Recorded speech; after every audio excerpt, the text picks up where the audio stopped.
It's a beat 'em up. It's only one player? How am I gonna play this with my friends? You don't have any friends. Shut up.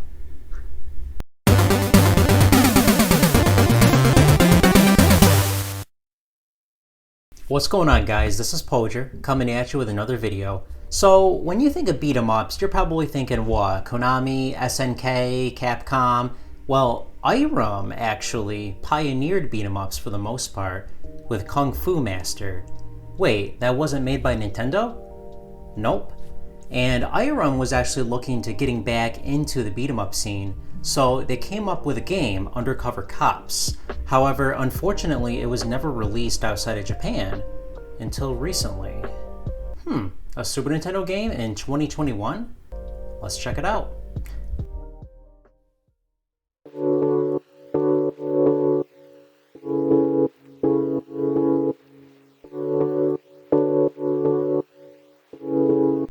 Looking at the original Kung Fu Master, there really wasn't much to it. Your movement was restricted to a horizontal playfield where you jump, kick, and punch. Some more modern beat-em-ups allowed you to move in an isometric 3D environment, which was cool, and some had special moves, but otherwise the techniques were not super advanced and there was a lot of repetition. However, there was also strategy. It was all about abusing their AI pattern. Maybe that foot soldier is wearing a different color suit, so you know to attack them a certain way. Or maybe you'll save that power up for later. Later beat-em-ups like Ninja Turtles here improved on Kung Fu Master quite a bit, and Irem wanted a piece of this pie. Get it? Pie? 'Cause Ninja Turtles? That was funny. Anyway, as a response, they released Undercover Cops in arcades. To compete with more modern beat-em-ups, you could move in multiple directions, perform special moves, and use power-ups. For an example, you could pull out a long beam out of the ground and use it multiple times on enemies, and it was essential for keeping your character healthy. You could eat rodents and animals off the ground in order to replenish your life. There was even some strategy too. For an example, this item right here, I like to save for the boss. Throughout the game, you can interact with the stage background. The first boss, for an example, you can throw him into the compactor and he may get squashed if your timing is correct. With most beat-em-ups, you can just mash buttons and still do well. However, I was actually impressed with this game because you really won't make it far by just mashing buttons and hoping for the best. Some enemies you can jump kick, but others you're not going to have any luck with that strat and you'll have to punch repeatedly instead. It actually forces you to use your brain and strategize how you're going to beat the stage.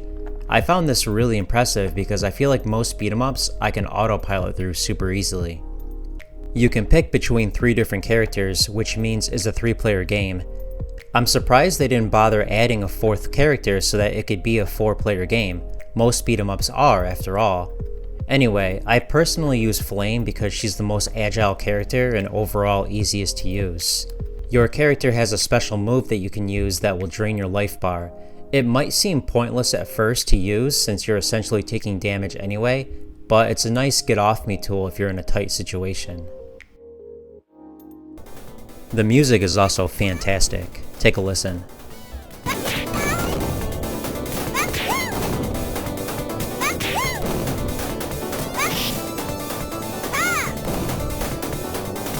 Overall, this game exceeded my expectations. I assumed this was going to be a mediocre, repetitive beat-em-up, but it's actually better than I thought, and I wanted to play for longer.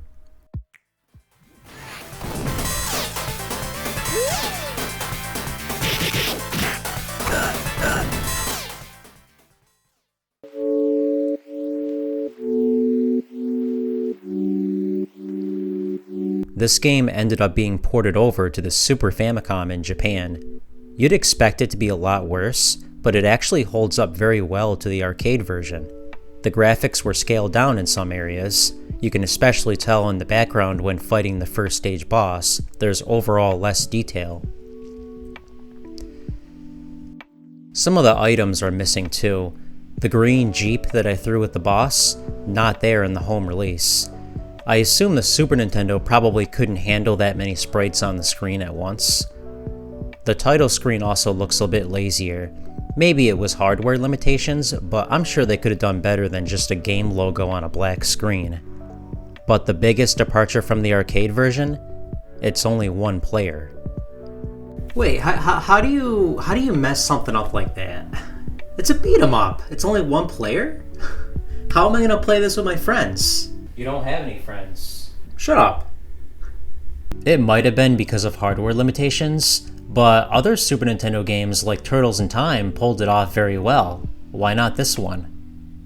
Aside from a few graphical downgrades and the lack of multiplayer, it plays very accurately to the arcade version. I had no problem jumping into this one after playing the arcade version, and a few times during editing, I had to double check to make sure I wasn't showing gameplay of the wrong version. That's how close it is.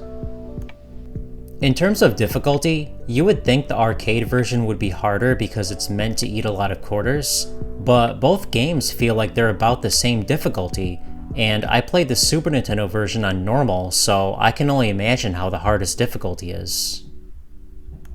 The music is faithful to the arcade and still sounds very good.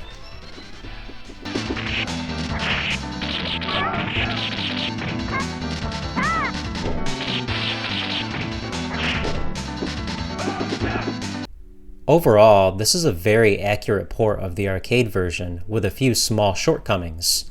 Again, not sure why it couldn't be 2 players, but outside of that, this is a fantastic game.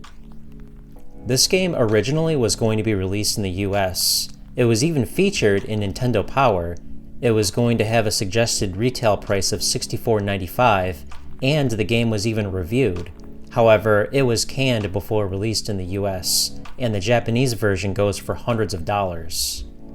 Since the Japanese version is expensive, and it was never released in the States, this meant that there was very few ways we could play this game outside of emulation or an EverDrive. Until recently.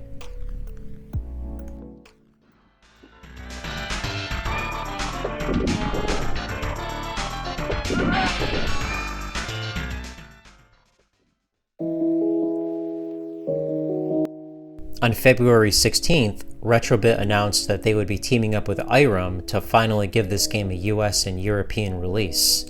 This isn't the first time Retrobit re-released a game. They previously re-released Holy Diver, a Japanese exclusive Famicom game that was also expensive to import. You can get the standard edition, which is $54.99, and it comes with the box, manual, and even a poster.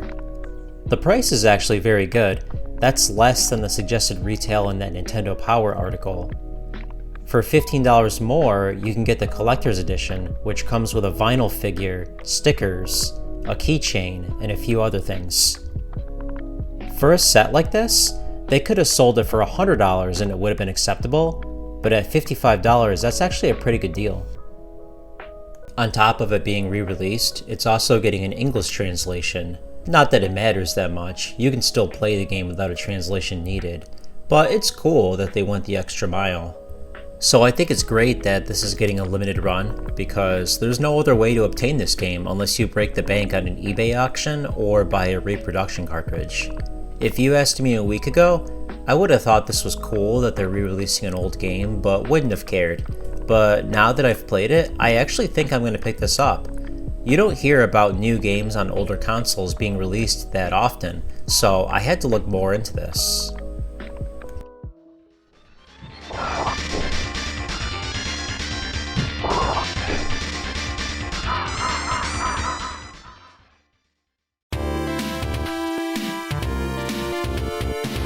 Since this game wasn't released in as many places as originally intended, it wasn't appreciated by as big of an audience as it could have been.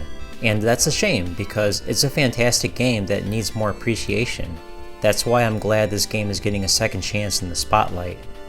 The SNES version of this game might have been inferior to the arcade counterpart, but it's still ported very well and still an enjoyable game. I will have a link in the description if you want to check out the release of this game.